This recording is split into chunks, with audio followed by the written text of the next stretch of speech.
Hi, I'm Judy Litt, and today I want to talk to you a little bit about winter, which is pretty firmly here where I live, when no matter what the calendar says, with some snow and some mixed precipitation falling outside as I record this for you. And I'm just going to talk a little bit about how yoga and Ayurveda, which is a sister science to yoga, use winter. I'm going to give you a few tips to hopefully help you to navigate winter with good health. And I'm just going to leave you with a few questions at the end. So winter is considered a yin season. Now you know that I often teach yin yoga practices, and that yin is cold, it is dark, it is passive. I think that describes winter fairly accurately. It's cold, it's dark, we don't want to do anything. The element of winter is water, and that can be in the form of rain or snow, depending on where you live.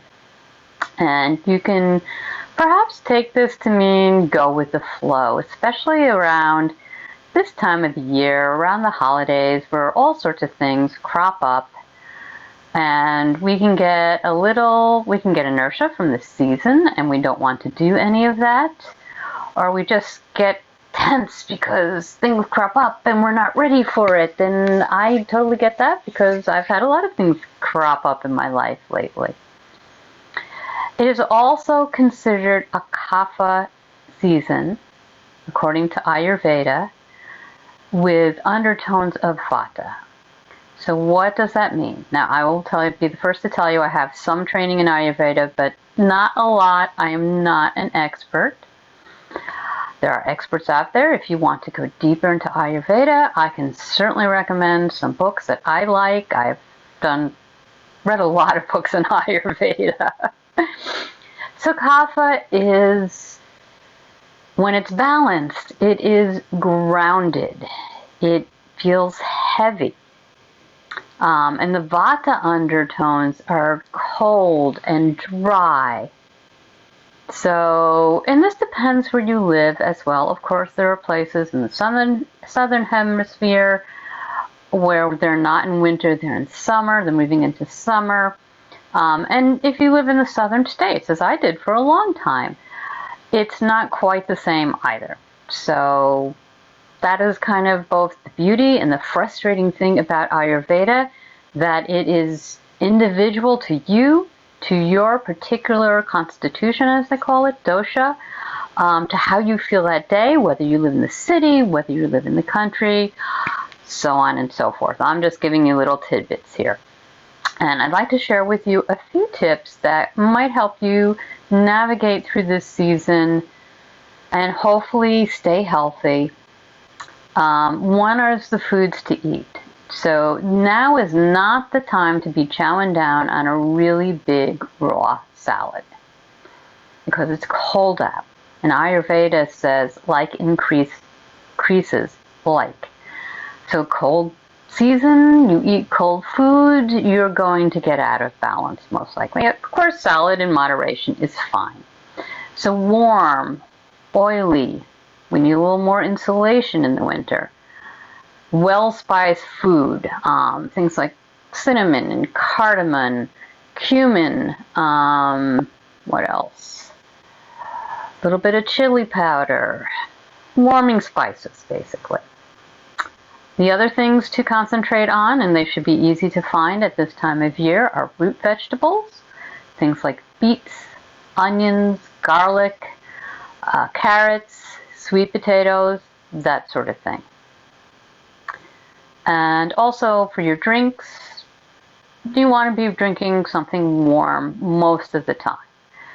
If you like to drink a lot of water, I suggest having it at room temperature. Don't have an ice cold cup of water.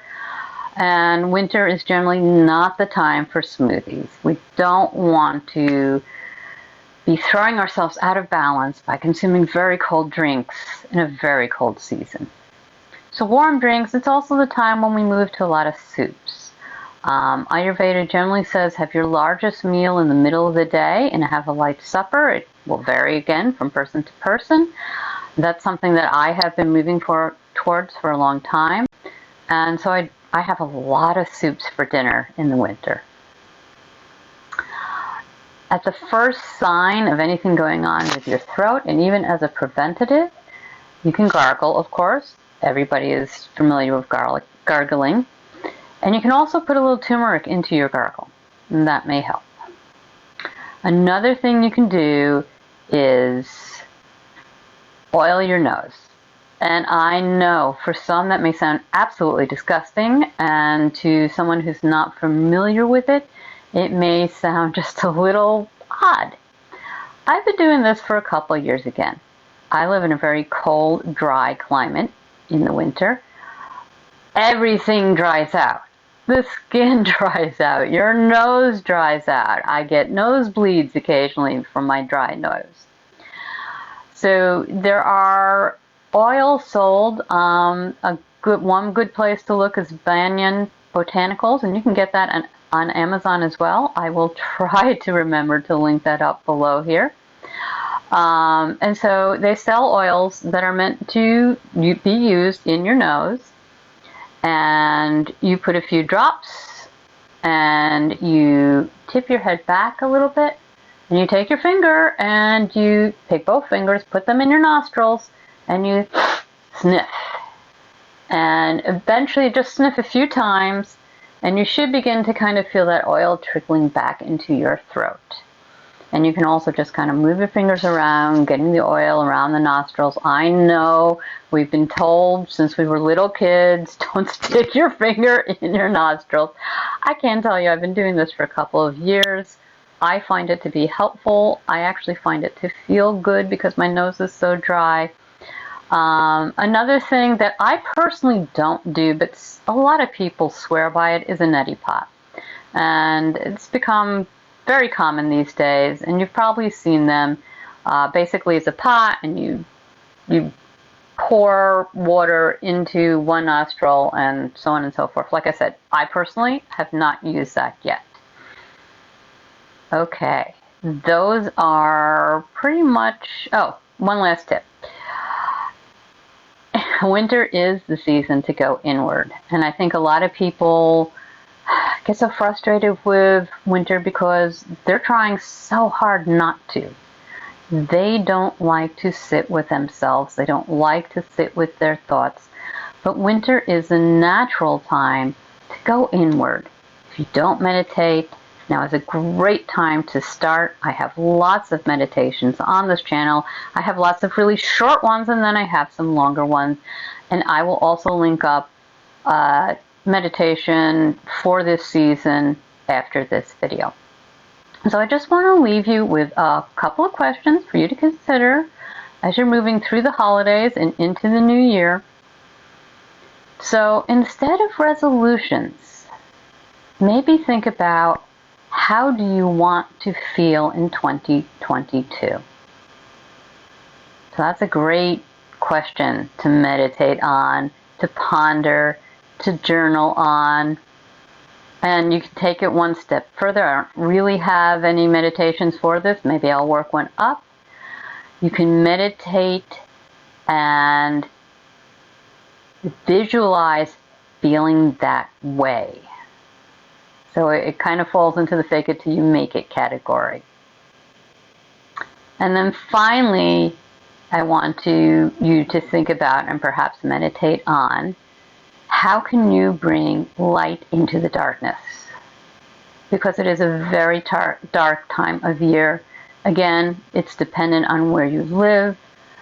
I live up north. It's very dark.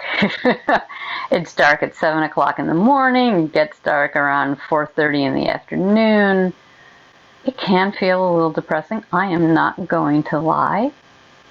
So how can you bring light into that darkness? And that is, in a way, exactly what the following meditation is about. Thank you so much for joining me today. I hope that you've learned just a little bit, that you got a tip that will help you move from fall into winter and stay healthy. If you did, please go ahead, click the like button. And if you want more videos like this, go ahead and subscribe. Have a great day and a very healthy winter.